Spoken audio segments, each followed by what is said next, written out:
चली लाट टोकीला सोनार सैया जी काहे नथिया गढ़वला उधार सैया जी राह चलेला टोकीला सोनार सैया जी राह चलेला टोकीला सोनार सैया जी काहे नथिया गढ़वला उधार सैया जी काहे नथिया गढ़वला उधार सैया जी राह चलेला टोकीला सोनार सैया जी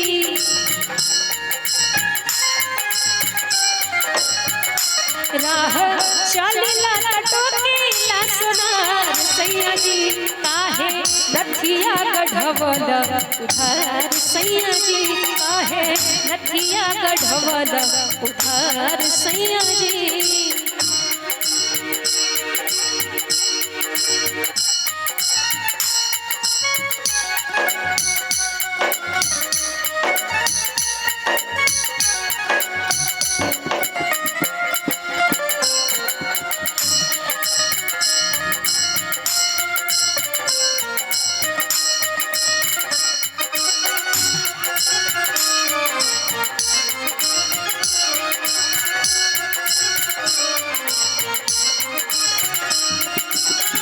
पत्नी कहा तारी के राजा जी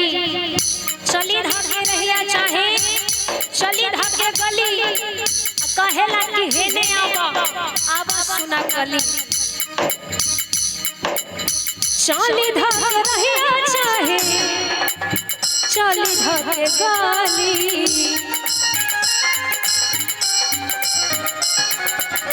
कहेला कि हेने आवा सुना कली चली धाके रहिया चाहे चली धाके गाली कहे हेने आब सुन गाली पत्नी कहा तारी ऐसे हमारे हेमंत भैया की पत्नी कहती है इनको भी जदी करत होय हमारा से प्यार सैया जी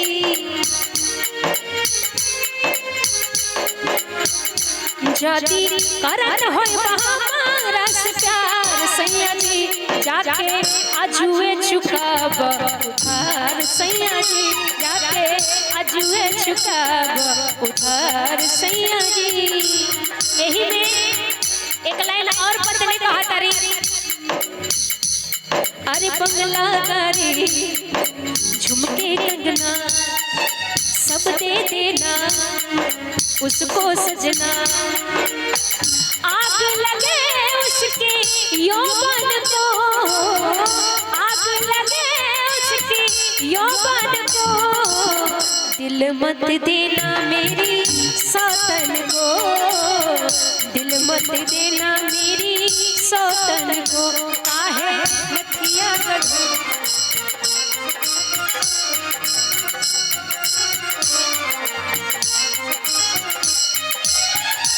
कहतरी साजी सवारी जाबू पेन्हिला गहनवा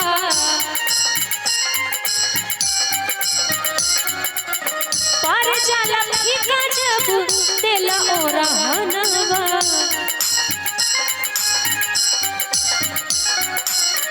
साजी सवारी जाबू पेन्हिला गहनवा पर जाला फीका जाबू देला ओरहनवा गयल मुश्किल भयल बाबा जा सैया जी गयल मुश्किल भयल बाबा जा का तरीके हमार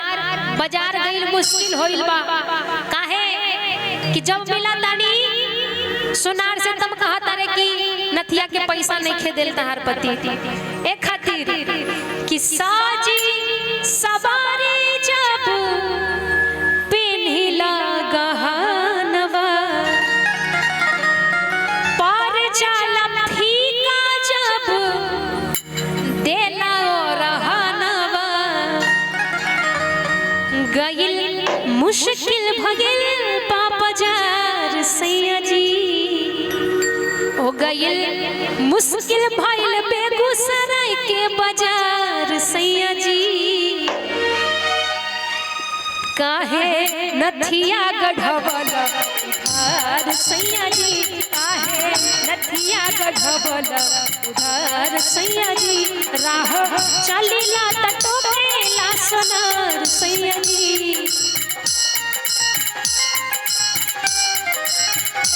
राह चलिला त टोकेला सोनार सैया जी काहे नथिया गढ़वल उधार सैया जी काहे नथिया गढ़वल उधार सैया जी काहे नथिया गढ़वल उधार सैया जी काहे नथिया गढ़वल उधार सैया जी। वाह जोरदार ताली हुआ के चाहिए। देखियो बड़ नीक मिठगर चहटगर गीत के साथ